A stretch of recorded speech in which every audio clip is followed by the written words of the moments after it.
नमस्कार साथियों, स्वागत है आप सभी का हमारे यूट्यूब चैनल एनएस एजुकेशन पर। 500 प्लस मल्टीपल चॉइस क्वेश्चन की जो रिवीजन सीरीज हमारे द्वारा स्टार्ट की गई है उसका यह पार्ट 34 है। तो वीडियो को लास्ट तक जरूर देखना, अधिक से अधिक लोगों तक शेयर करना, साथ ही अगर आप चैनल पर नए हो तो चैनल को सब्सक्राइब भी जरूर करना है। तो चलिए शुरुआत करते हैं आज के इस सेशन की और देखते हैं हमारा पहला क्वेश्चन। क्वेश्चन शुरू करने से पहले हमारा जो पिछला वीडियो था यानी कि पार्ट 33 था, उसमें एक जो क्वेश्चन था उसके आंसर में गलती हो गई थी।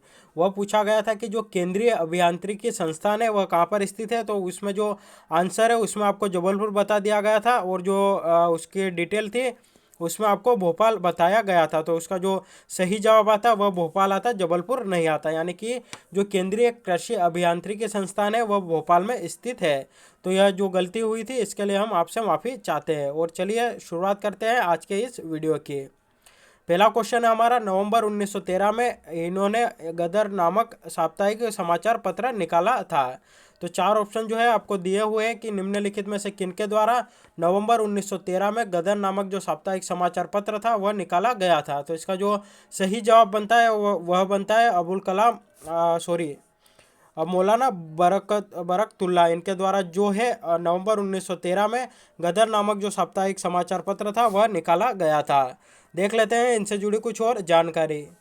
इनका जो जन्म है भोपाल में 1854 में हुआ था। ये अमेरिका में गदर पार्टी के संस्थापक सदस्यों में से एक थे। इन्होंने अंतर्राष्ट्रीय मंचों पर भारत की आज़ादी के लिए भी अपना पक्ष रखा था। नवंबर 1913 में इन्होंने गदर नामक साप्ताहिक समाचार पत्र निकाला था जिसके संपादक डॉक्टर बरकतुल्ला और रामचंद्र थे। साथ ही 20 सितंबर 1927 को इनका जो है निधन हो गया था। तो यह थी इनसे जुड़ी पूरी जानकारी। चलिए देखते हैं हमारा अगला क्वेश्चन। अगला क्वेश्चन देखने से पहले हमारे पास आपके लिए कुछ बुक्स उपलब्ध है जिसके बारे में आपको बता देते हैं। मध्य प्रदेश सामान्य ज्ञान के 2500 प्लस मल्टीपल चॉइस क्वेश्चन की एक बुक है। साथ ही मध्य प्रदेश करंट आउटलुक जो कि अगस्त मंथ का है वह भी हमारे पास उपलब्ध है। और अगर आपने अभी तक परचेस नहीं किया हो तो इसको जरूर परचेस करिएगा। साथ ही कुछ और बुक्स है जिसमें कि मध्य प्रदेश करंट आउटलुक पिछले 6 मंथ का और मंथली भी हमारे पास उपलब्ध है। कुछ और बुक जिसमें कि एमपीजीके के रामबाण नोट्स है, साथ ही जो कंप्लीट समरी है एनसीईआरटी की वह भी हमारे पास उपलब्ध है। तो इनमें से कुछ भी अगर आप परचेस करना चाहते हैं तो यह जो नंबर आपकी स्क्रीन पर शो हो रहे हैं यहाँ पर जाकर आप हमसे कॉन्टैक्ट कर सकते हैं। चलिए देखते हैं हमारा अगला क्वेश्चन। अगला क्वेश्चन है, राष्ट्रीय कबीर सम्मान की स्थापना किस वर्ष में हुई थी। तो चार ऑप्शन है आपके सामने। इसका जो सही जवाब बनता है वह बनता है ऑप्शन ए यानी कि 1986-87 में जो राष्ट्रीय कबीर सम्मान है उसकी स्थापना की गई थी। देख लेते हैं इससे जुड़ी कुछ और जानकारी। भारतीय काव्य के क्षेत्र में काव्य प्रतिभा का सम्मान करने के लिए वर्ष 1986-87 में यह सम्मान स्थापित किया गया था। महान संत व कवि कबीर ने सदियों पहले कविता का पुनर्विष्कार किया था और इसे जो है इसे नई निर्भीकता दी थी। यानी कि इसको पुनः जिस प्रकार आविष्कार होता है तो इसका जो है पुनः आविष्कार किया था और निर्भीकता यानी कि निडरता जो है इसको प्रदान की गई थी। इस सम्मान के तहत जो है 3 लाख रुपए की राशि, साथ ही जो सम्मान पत्र है या जो प्रशस्ति पत्र है वह भी प्रदान किया जाता है।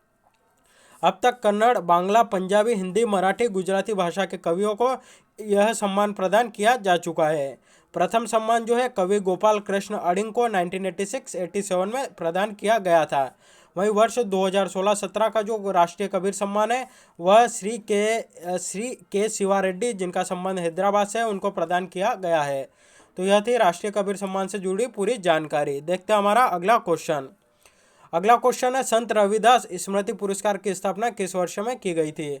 चार ऑप्शन 2005, 2016, 2017 या 2018। तो इसका जो सही जवाब बनता है वो बनता है ऑप्शन है 2005 में संत रविदास स्मृति पुरस्कार की स्थापना की गई थी। देख लेते हैं इससे जुड़ी कुछ और जानकारी।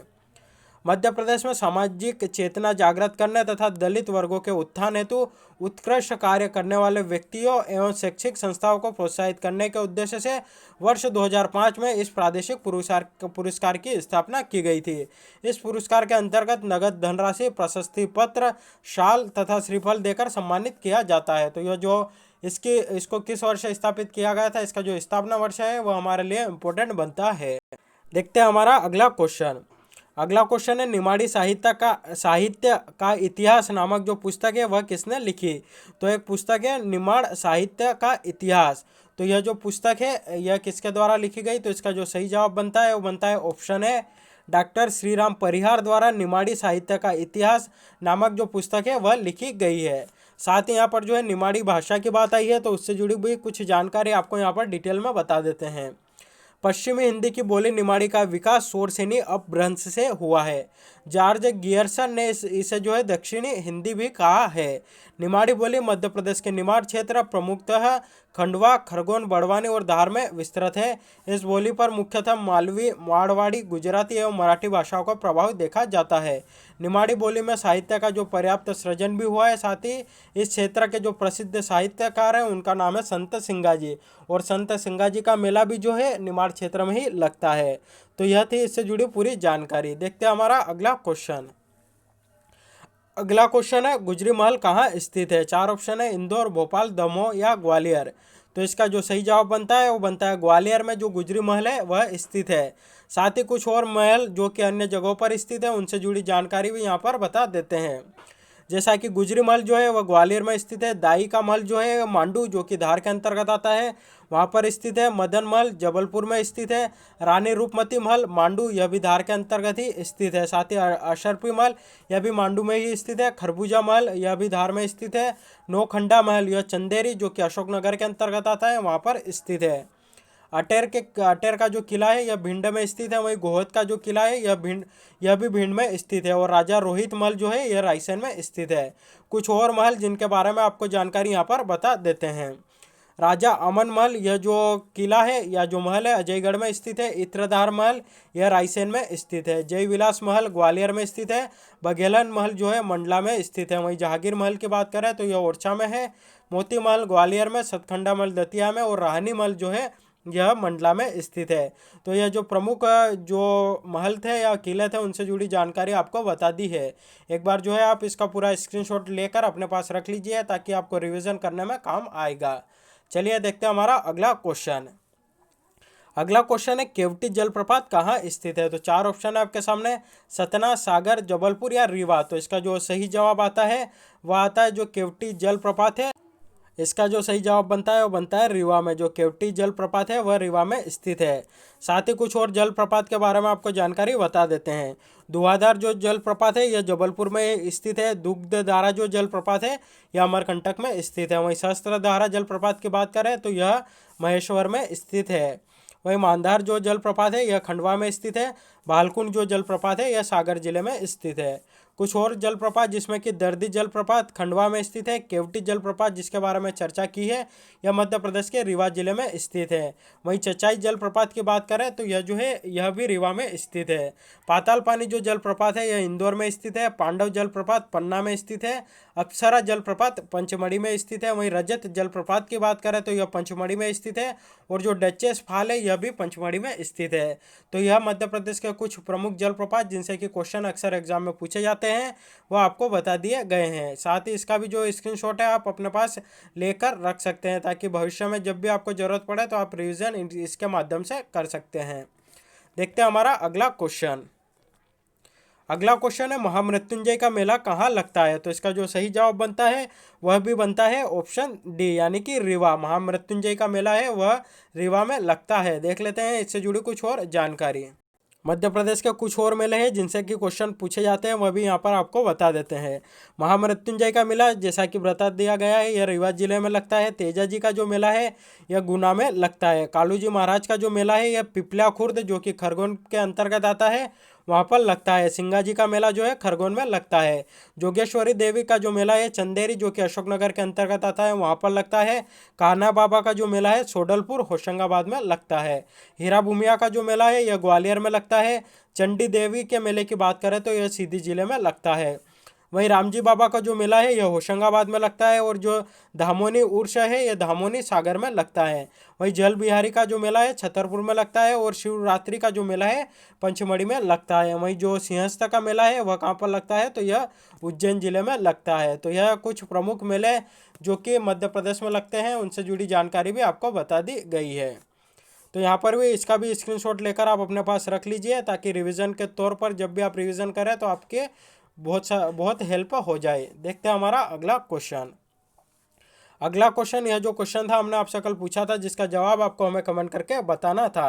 क्वेश्चन था विक्रम विश्वविद्यालय उज्जैन में कौन सी सृजनपीठ स्थित है। तो इसका जो सही जवाब बनता है वो बनता है ऑप्शन बी, यानी कि मुंशी प्रेमचंद्र जो सृजनपीठ है वह विक्रम विश्वविद्यालय जो कि उज्जैन में है वहाँ पर स्थित है।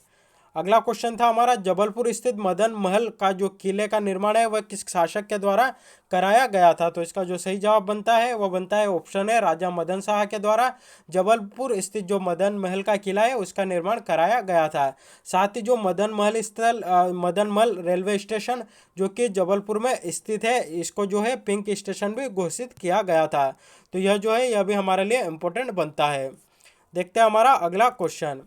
यह जो दो क्वेश्चन है इनका जवाब आपको हमें कमेंट करके बताना है। क्वेश्चन है, निम्नलिखित में से कौन से स्थान में तापीय विद्युत केंद्र जो है स्थित नहीं है।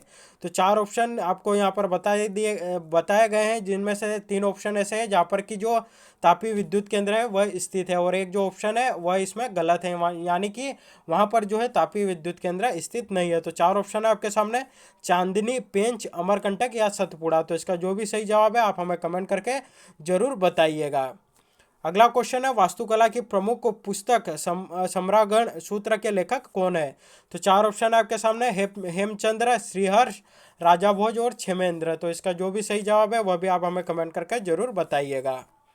तो साथियों आज के लिए बस इतना ही, वीडियो यही समाप्त होता है। अच्छा लगा हो तो अधिक से अधिक लोगों तक शेयर करिएगा, वीडियो को लाइक करिएगा, और अगर इस प्रकार के वीडियो आप डेली पाना चाहते हैं तो हमारा जो चैनल है उसको सब्सक्राइब भी जरूर करिएगा। धन्यवाद।